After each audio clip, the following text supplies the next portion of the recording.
Hey, everybody.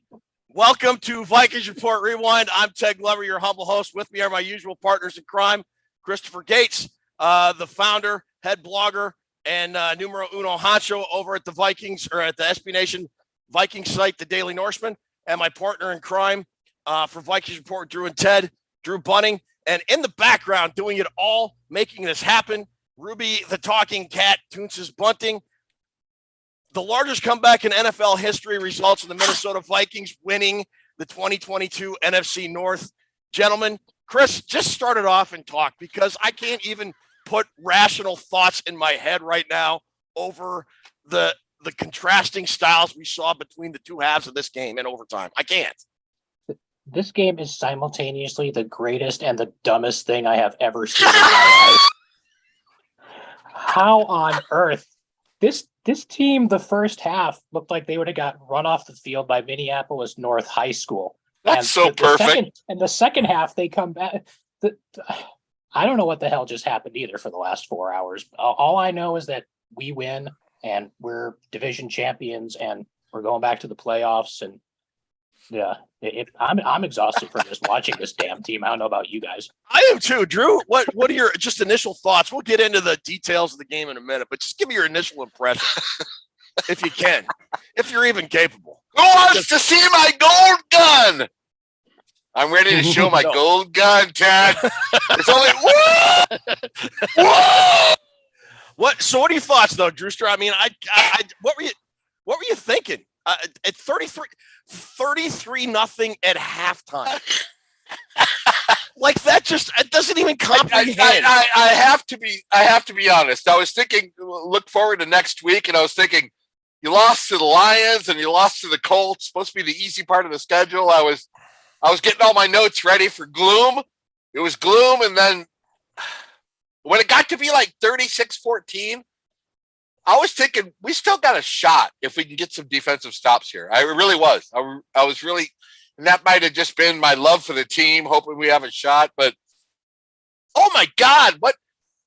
I've been watching football 52 years, Ted. I've never seen a game like that. I have never seen a game like that. Because it's never happened, because it is, in fact, the largest comeback in NFL history, I believe. It was 32 points prior to today, and that was the infamous the Bills Oilers playoff game. Wild card playoff game back in the 90s when Jim Kelly got hurt and Frank Reich, who just got fired as coach by the Colts.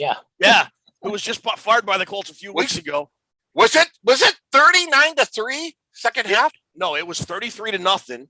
No, it was 39-3 second half scoring. Oh, 30, yes. 39-3. This team. Kirk Cousins had 43 yards passing at halftime. He finished with 400s. That dude threw for 417 yards in one half of football. Okay. Look at my gold gun. Look at my gold gun. So Matt Ryan now is the architect of 28-3 and 33-0. Am I wrong? Tell me where I'm wrong, fans. No, this is. I don't know what's going on this season, Ted, but I love it. I love it because I thought we were in the shithole in this game and we won the game.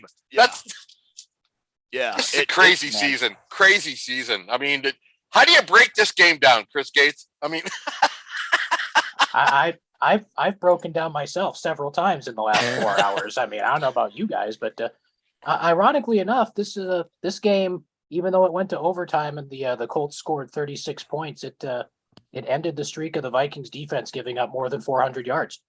They only gave up 341 today. Oh, that's not bad. All right, so the Colts only had one offensive touchdown today. Really quick before we get going, we've got 200 people in the chat room. First of all, thanks for joining us. More people. Let's go. Thanks for joining us. Welcome to the show.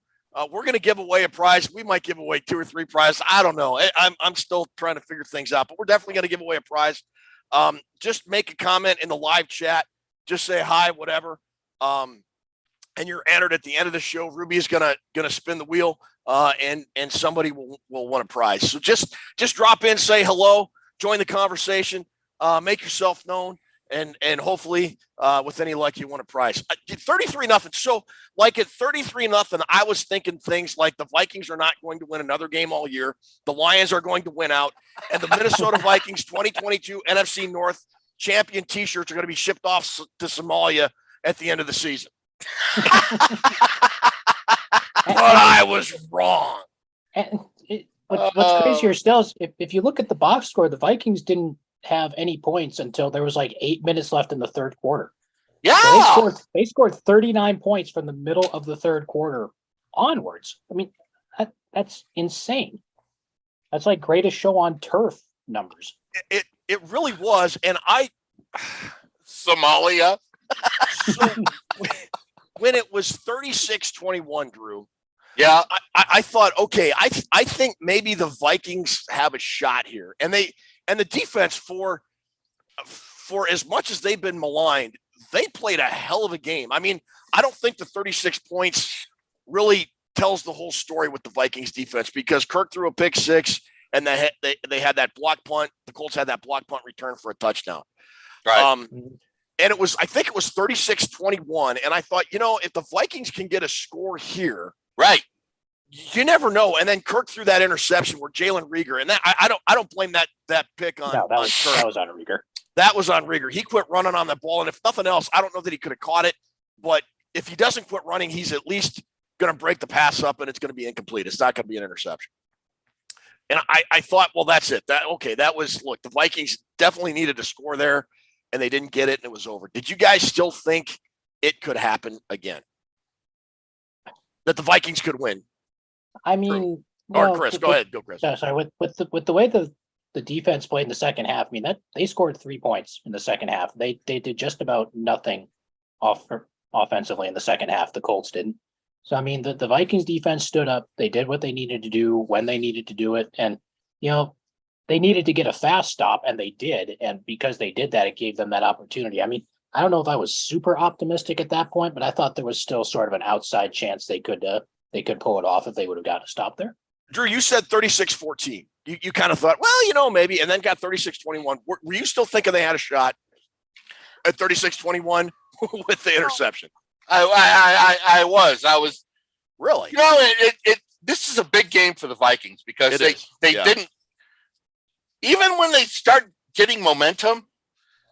They had a couple really bad calls. That Sullivan was a touchdown. It was like, two touchdowns, both of them, right? And then they had the Rieger interception, but they never gave up. They kept pounding and trying, and I think that's a big thing to notice from this game is that they never gave up. I mean, as poorly as they played in the first half, they regrouped. They didn't cash it in, Ted, and they found a way to get it done. And 36-21. I was pretty positive at this point. I was. Were you really? Yes, I was. Because this was the first game. Like, I'll tell you, when I started feeling the doom creep in, it was when I heard Garrett Bradbury was inactive. I shot you a text and I said, right. I got a bad feeling about this game now. I really did. And then the opening kick, I mean, the Colts bring it back to like the 45 or midfield, whatever it was. And I thought, oh, this is the kind of game it's going to be. And that's exactly how it unfolded. I mean, the Vikings went, their first 4 drives, I think, were there was a block punt for a touchdown. Then they had the brilliant CJ Ham freaking end around on 3rd and 1. What are you doing running a fullback?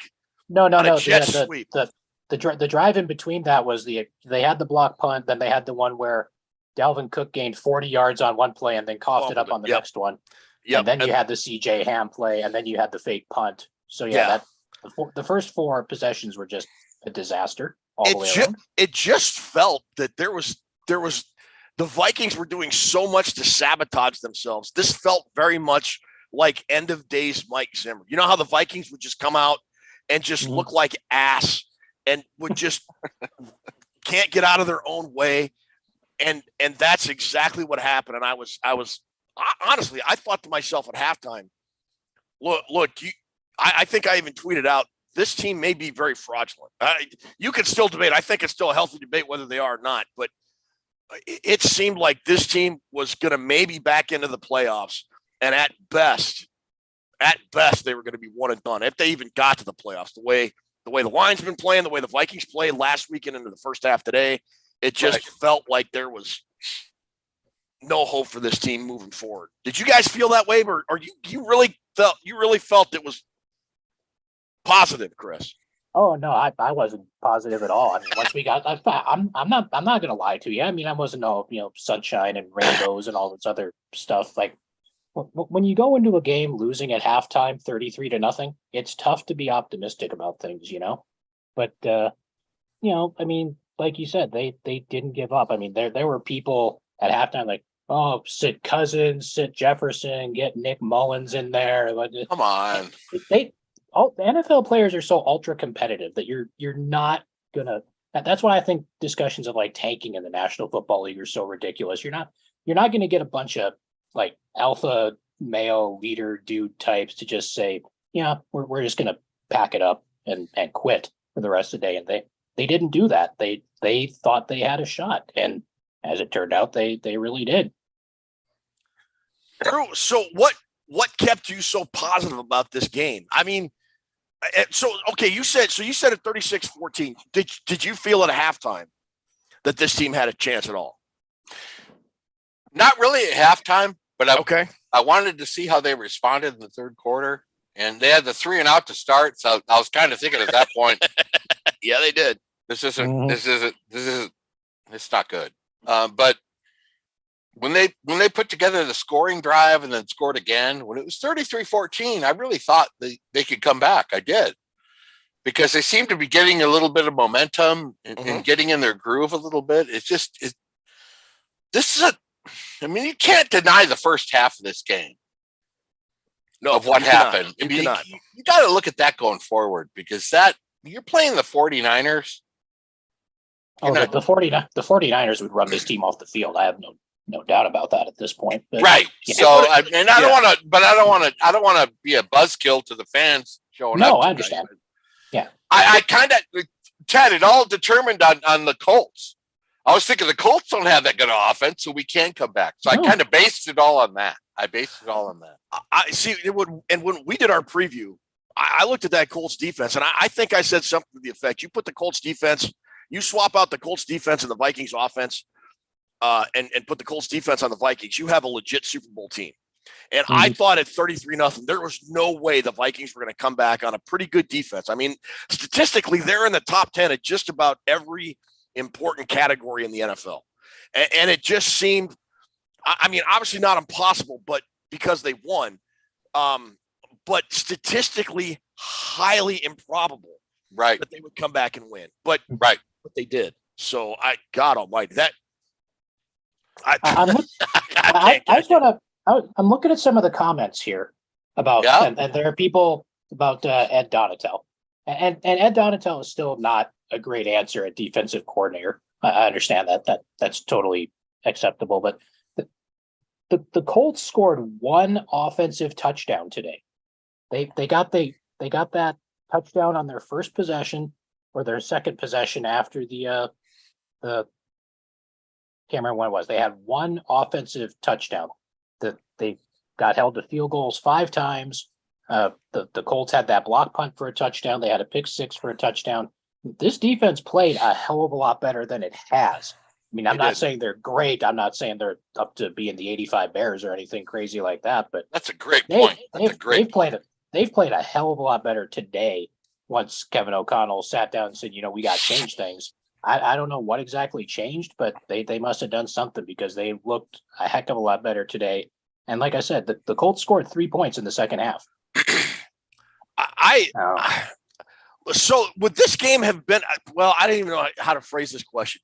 But the Vikings had a bunch of calls go against them today. They had it was 23-0, and the Vikings really needed a play. The Colts had the ball. They completed a pass. I believe it was to Michael Pittman Jr. Shannon Sullivan stripped the ball, picked it up, ran in what we thought was going to be a touchdown, and the refs blew the play dead because they called forward progress. And on forward progress, you can't. Reviewable. It's not reviewable, and it just felt like that was at 23-0. You thought, well, if that you caught that a touchdown, maybe the momentum changes a little bit. Then you had the big KJ Osborne pass. I can't even remember what the score was then. I think it was probably 30-0 at that point. That he caught. It would have been like a 45 or 50-yard completion. It was ruled a catch, and then on review, I don't know. I thought he had it. I thought it was a catch. I thought the way the game was going, there's no way they were going to keep it. They were going to overturn it. And they did. Then you had the Sullivan again, a clear fumble picked up by Sullivan. Runs in for a touchdown. Would have had the Vikings within 2 points with I think 5 or 6 minutes left. And they can't, and they gave the Vikings the ball, but they didn't give them the score. I mean, and then they called Sullivan for unsportsmanlike conduct. And by God, I'm not gonna blame him for that, because I would have been that pissed off too. Right. And there was sort of a ripple effect from the first one, because rather than Shannon Sullivan walking into the end zone for a touchdown, the Colts punted away, and I think they pinned the Vikings down like the 5-yard line. And 2 or 3 plays later was the pick 6. So that was a 14-point swing, because the referees, I don't know why they blew that damn play dead as early as they did, but they did it twice. And there should have been 2 defensive touchdowns. This game shouldn't have been as close as it was. But we'll take the greatest comeback in NFL history. That's fine. They can't take it away from us now. And Jalen Reagor also had bad game as a receiver, but he had a huge punt return that was called back on one of the more ticky-tack face mask penalties I've ever seen. So I don't know, Drew. I don't know. I just give me a stream of consciousness, brother. We all know the officiating is bad in this league, and they made 3 or 4 hideous calls. Yes, but who won? Vikes won. And look, I'm not saying if the Vikings had lost this game. No, I'm saying more overcome the bad calls. Oh yeah, absolutely, they did. They found a way to still get it done, even though the officials were trying to pummel them in the butt with Vaseline. Yes, they did. Terrible officiating. Visual I didn't need, but okay. But, you know what I'm saying, though? They still found a way to do it. Yes. That Sullivan, when he picked up the fumble, how is that not a touchdown? I don't get it. It's just horrible. It was. Really horrible at all. And if it was, had the Vikings lost this game, I would not have blamed the officiating and loss. I think that's such a cop-out because you could argue that the Minnesota Vikings should not have given up 36 points to the freaking Indianapolis Colts. I mean, they averaged 16 points a game coming into today, and they had 17, I believe, at the end of the first quarter. And the only reason they didn't have 24 at the end of the first quarter is because time ran out, and they had to switch the end of the field to go to the second quarter. That's the only reason Indianapolis didn't have 24 by the end of the first quarter. But that officiating was a terrible game. The calls. The Vikings, I thought, got a couple of good penalties towards them. But for the most part, I just didn't like the officiating at all today. It was terrible. No, it was pretty bad. I mean, they did get I didn't see all of the sequence that led up to the winning field goal, but I think someone said that the Colts prevented the Vikings from lining up somehow, or they got called for something. I didn't see exactly what happened, but game can't end on a defensive penalty, obviously. So it was nice of the Colts to do that for us. So the Colts were called for delay of game because Kirk threw the ball to KJ. The plan was I think they had plenty of time to get up and spike the ball. The defensive back held KJ. TJ Hawkinson tried to grab the ball and run it to the line of scrimmage to set the ball down, and somebody impeded him. So that was one of the better calls. Go ahead, Drew. No, what's funny is when Joseph's lining up to kick that field goal, all of us are going, how in the hell are we in position to win this game? At least that's what I'm thinking. What the hell is going on? We have a chance to win this game with a kick, and we did that's nuts. It was 36-7, Ted. It was, yeah. And even like at that point, once they called that penalty, and Joseph was lining up for the field goal, the Vikings had won the division because unless Indianapolis had blocked the field goal and returned it for a touchdown, if Joseph had missed, the game would have ended in a tie, and the Vikings would have won the division because a win or a tie would have won the division for the Vikings today. So, but they came all the way back and won the game, and here we are. Another typical ho-hum Minnesota Vikings game. You're not going to do a lot of shows with this game. Still perfect in 1-score games, by the way. If you're 10-0, that sort of thing at home. Yep. 10-0 now. Yeah. 10-0. Can we talk about the offense a little bit? Yes, absolutely. What do you want to talk about the offense, Drew? It's just, I know the fourth quarter was magical, moving the ball and everything, but overall, are you happy with the offense, Ted? Chris? I mean, I don't know what happened to this team the first 2.5 quarters. I mean, it's like you said during our last show, the offense is completely different when this team is losing than it is when they're tied or ahead. And I don't understand why that's I don't know if other teams significantly alter their offense that much, but it's just a totally different looking offense when this team is losing. And I mean, we were losing pretty much all day today. So, once the guys get an opportunity to kind of loosen up a little bit, I guess good things happen, but I don't know why it just can't be like that all the time. I am not happy with the consistency of the Vikings offense. what Kirk Cousins had, what did you say earlier, Chris? 60 some yards passing in the first half. I think it was a 43 passing at halftime. And he ends up with 460. I'm not happy with the consistency at all. The Vikings should not, and you said this on our preview show, Drew, and I think you also said it last week, and you've said it more than once this year, and it's dead on that the Vikings don't seem to turn it on until they have to, with the exception, I think, maybe that season opener against Green Bay and that first Bears game when they went up 21-3 right away. Unless there's some kind of adversity that the Vikings have, and they're in a hole and they need to score, they just kind of ho-hum it, and I don't get it either. I really wish they would figure out a way to not just turtle for 2.5 quarters. It's right. It's frustrating to me. Right. What were they doing the whole first half?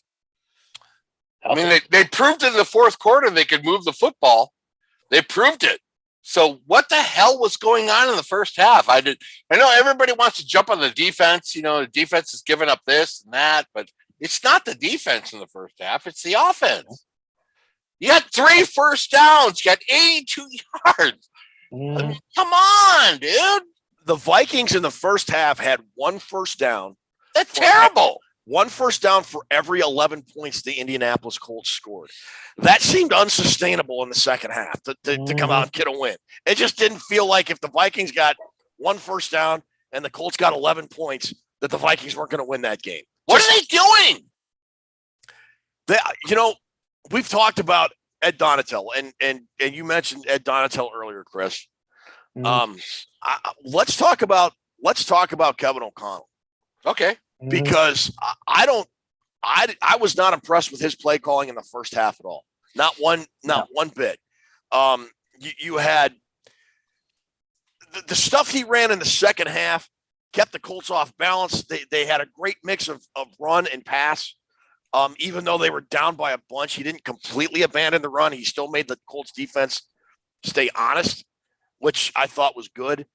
But in the first half, we mentioned this earlier. You had 3rd and short, and you do a jet sweep with your fullback. Well, what are you thinking? The next drive, it's 4th and then you get stuffed. Then it's 4th and 1, and it's like the most successful play. JJ Watt, future Hall of Famer, probably has said the quarterback sneak on 4th and 1 or shorter is the toughest play in the NFL to defend because you don't need very much, and if the offensive line gets any kind of push at all, they're going to get the first down. Yet the Vikings set Dalvin Cook up in the fullback spot, gave him the ball. He lost a yard, didn't even get close. The next series, it's 4th and 1, and you take Kirk Cousins, Adam Thielen, Justin Jefferson, KJ Osborne, and TJ Hawkinson off the field.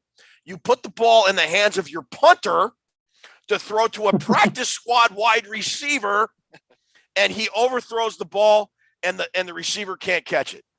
I mean, Kevin O'Connell's play call in the first half was terrible. It just was terrible. Yeah, it was.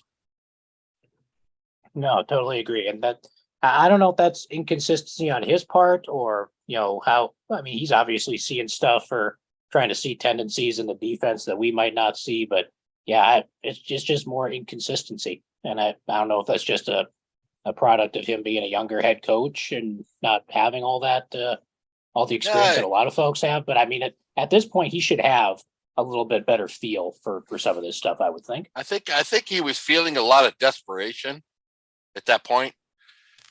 Go for it on 4th down, you fake punt, you got to do something to keep the offense on the field. I think he felt a cringe of desperation there, Ted, where he felt like he had to do something. And it was getting worse by the moment. But man, this is really a crazy game. People need to realize that as bad as a team plays, to be able to come back and win. I mean, what's the identity of this team, guys? Tell me. Chris, you guys both tell me. Take a stab. Dr. Jekyll and Mr. Hyde. Is that an identity? I mean, I don't know if that counts as an identity because that's kind of. No, that counts. No, I mean, you're like, you go from, like you said, looking like the greatest show on turf to looking like, the Les Steckel Vikings, go back and forth. And it's just, you need to find some level of consistency, especially with the kind of talent this team has on the offensive side of the ball. You can't be this inconsistent. It's just ridiculous. No, you can't. Hey, real quick, I want to do something here. Hang on. Hang on. Hold on. I got money everywhere. Hold on to your butts, kids. Ted's doing something. All right. Can you guys still hear me? Yeah. All right. I can hear you. You sound like you're in a tin can, but I can hear you. Folks, my grandson Gabriel watched the game with me today, and he wanted to drop in. He's visiting from Las Vegas. He wanted to drop in and say hi and wish. What did you want to say? SKOL Vikings. That's right. Hey, Gabriel! He came from Vegas. Did he have the Vikings and the points today? In the Colts drool. Gabriel, how you feel about that Drewster's Millions every week, huh? Good job, hey, Gabriel. Hey, Gabriel, Drew wants to know how you feel about Drewster's Millions every week. You like it or not? I love it, and plus, it's the best thing ever in my entire life. Good job. All right, buddy. Yeah, I love that kid. I love him. All right. What the hell did we just watch, guys? We watched. It was 33-0 at halftime. It was 33-0 at halftime. Come on, Jeff Saturday. What are you doing? Don't we ask that question every week? We do. What the hell did we just watch? How do you, Chris Gates? How do you figure this team out? How do you figure them? I mean, every week they throw a different wrinkle in. Every week. I think Ted can back me up on this, but there's some military doctrine or some document or something that basically says, if we don't know what the hell we're doing, the enemy damn sure can't know what the hell we're doing.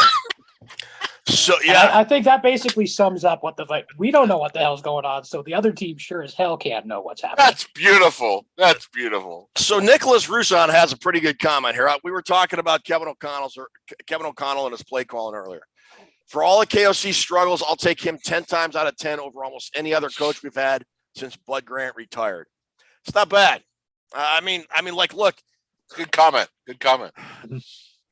You guys mentioned the Vikings would have gotten spanked in the playoffs by San Francisco today. The Vikings go down 33-0 against San Francisco. They're not coming back and winning. No. They cannot go down. They can't go down 7. They can't go down by 17 points to anybody they're going to play in the playoffs, or they're not going to win.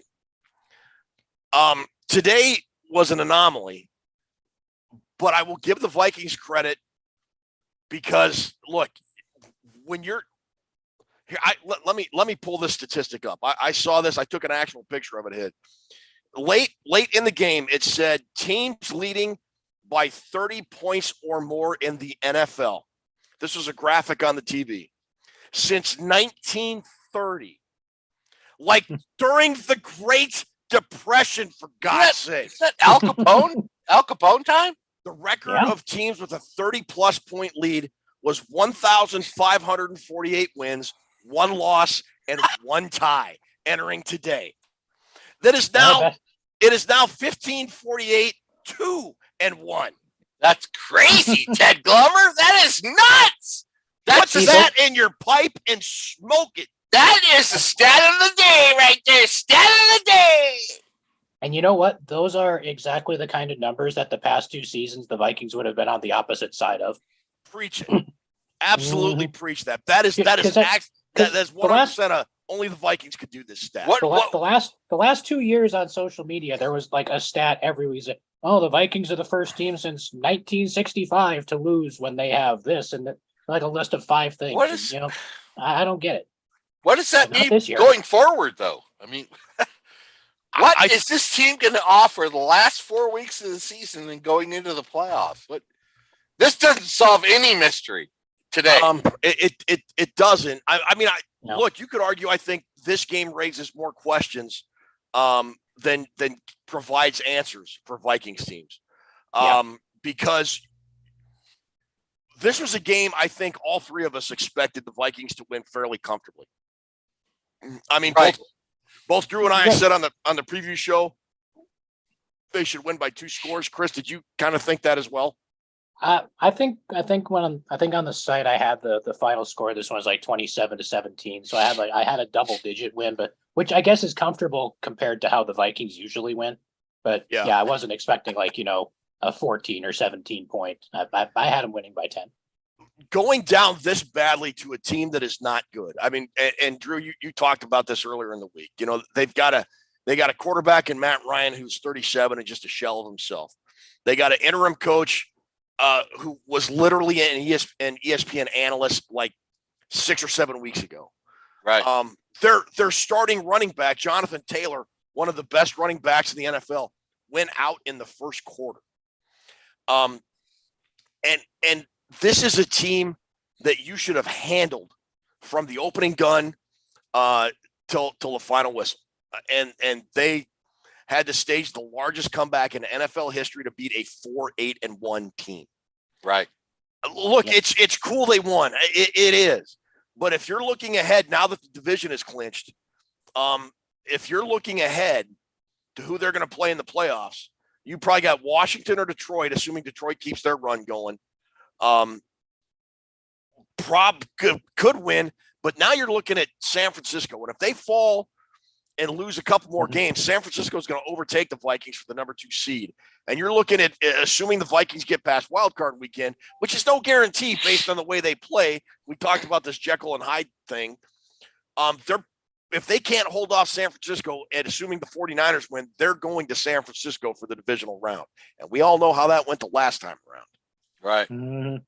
Absolutely. So I don't think this answered any questions about what the Vikings could do against teams that they can meet in the postseason. No.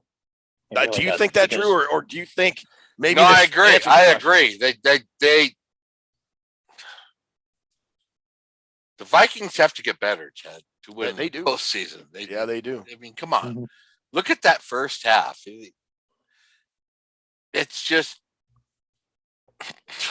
you can't have a first half like that. You give up a block punt for a touchdown and a pick six.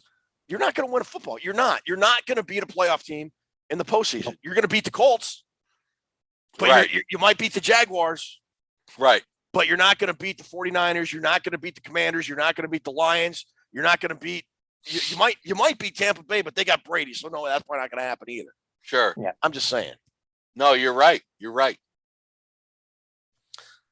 All right. So we got a couple more comments here.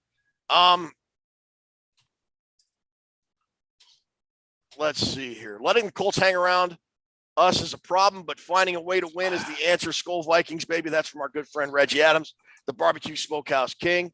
That's true. That's true. Jamie Dahl said, "Hey Ted, what's that Princess Bride quote? Inconceivable. that record after winning." I know. Some people commented about the officiating. Mm-hmm. Come on, you can't blame the refs in this game. Come on, you can't. I mean, but it's a bad calls, but the Vikings played the garbage. A lot. They did. They didn't help. That's for sure. So, all right. So the Vikings have won the division. They are guaranteed to go to the playoffs for the first time since 2017. That's a big deal. First time in 5 years the Vikings are going to the playoffs. Meow. Does it matter? Because somebody mentioned here, look, we're not going to Santa Clara for the divisional game. They're coming to Minneapolis. So they're assuming the Vikings keep the number 2 seed. A, do you think the Vikings will keep the number 2 seed? And B, would it matter if the 49ers came to Minnesota or the Vikings go to San Francisco? Can they beat the 49ers right now, regardless of venue? Drew? No. Yeah, that's kind of what I think. No. I mean, obviously, I would like their chances a whole lot more in Minnesota than I would in Santa Clara. But right now, the Vikings are a game and a half ahead of the Niners. No, they're a full game ahead of the Niners because the Niners played on Thursday night this week. If the Vikings and the Niners tie, the Niners will have a superior conference record, so they would jump up into the 2 spot, and the Vikings would be the 3.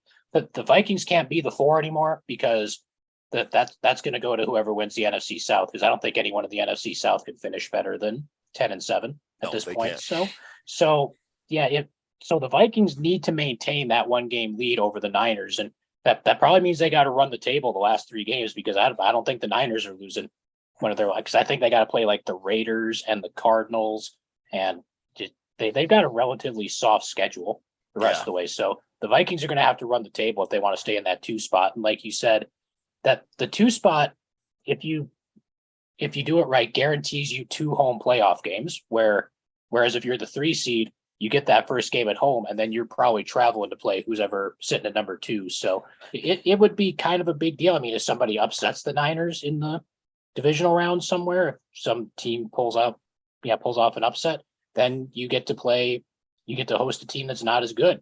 So, yeah.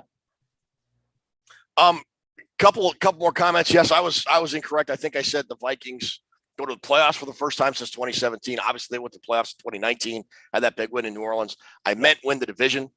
First time they've won the division since 2017. That's a big deal. And somebody else mentioned, I wish I could find the comment here, that they're kind of scrolling pretty fast. Don Borvio says that they can come back or can win close games is important. And that's true.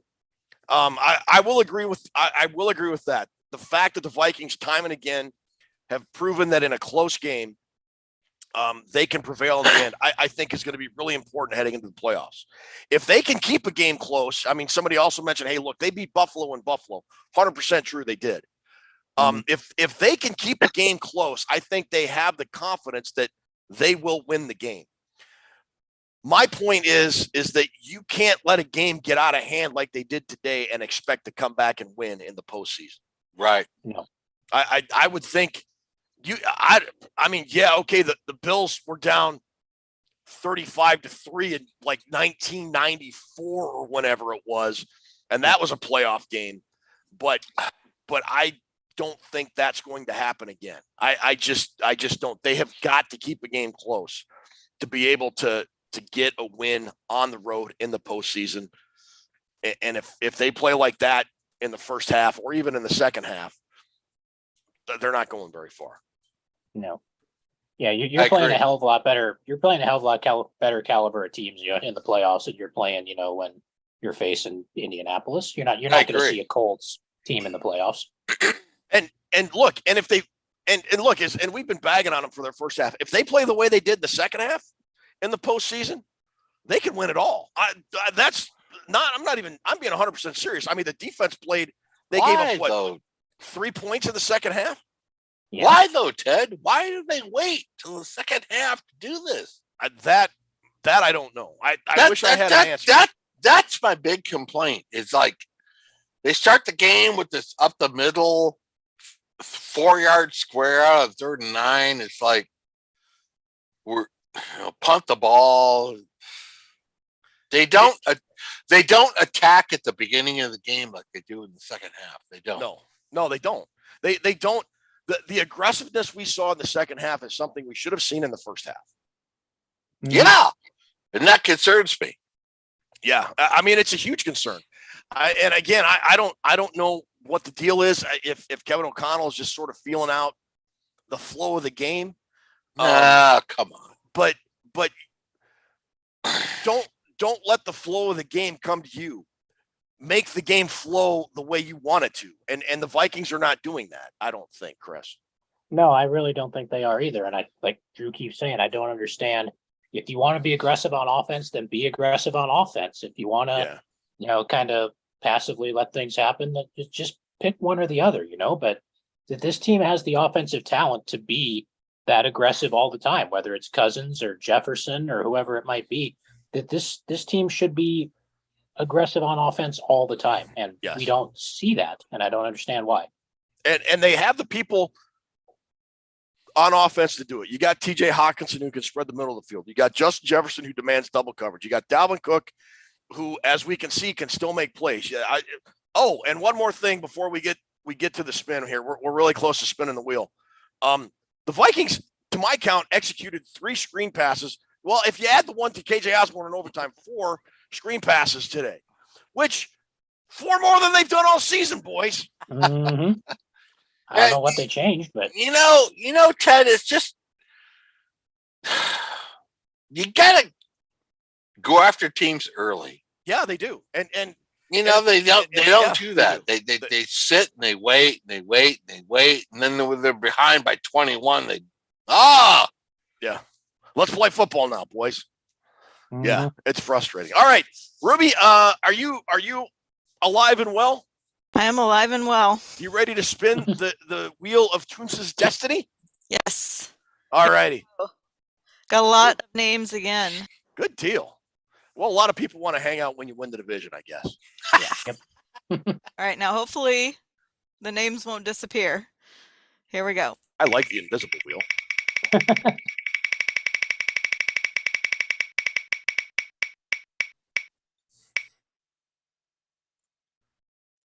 All right. Spencer Stewart. Spencer Stewart, congratulations. You are today's prize yeah.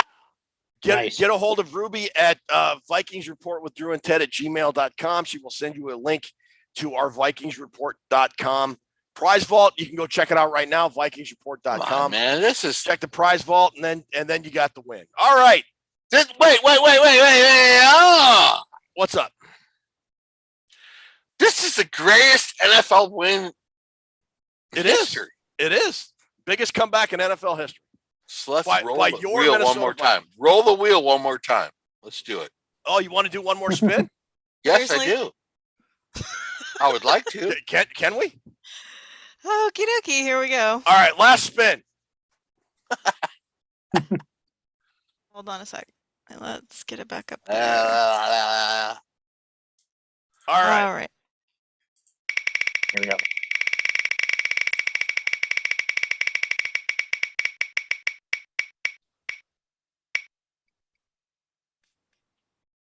Freddie. Congratulations, Freddie. So we got 2 prize winners today. Freddie, Spencer Stewart, get a hold of Ruby at Vikings Report with Drew and Ted at gmail.com. She'll send you the link. You can pick the prize. We'll mail it out to you. All right. Vikings win a game that has become the biggest comeback in NFL history. 30, what was it? 39, 36, 36, 33. I don't even remember now. It's 39-36. 39-36. They clinched the NFC North. Right now, they are the number 2 seed in the NFC. Drew, take us out of here with your final thoughts real quick before we go to oh, man. What a game. What a season. It was. What a season. I mean, Yeah. This is crazy. 33-0 and you win. Yeah. That's just nuts. Enjoy the journey. Enjoy the wins, and I don't know what else to say. There's not much else you can say. It's a great time to be a Vikings fan. It is. Very well said, brother. Chris. Yeah, I mean, this is like we said, it's historic. There's literally never been anything like this in the National Football League. And we got to sit here and watch it, and then we got to sit here and talk about it for almost an hour afterwards. I mean, how great is that? I mean, Yeah. This has been just another chapter in what's been a really fun and entertaining season. And it may end badly, but I mean, we don't know that it's going to end badly. But just enjoy the ride while it's here. I mean, that's what we're doing. We're just enjoying what happens from week to week. It's the 3 Fs. It's fun. It's frustrating. It's freaking unbelievable. I mean, this team, you hate to love this team. You love to hate this team. I love this team. They're what, 11-3 now? Yep. They clinched the NFC North with 3 weeks to go.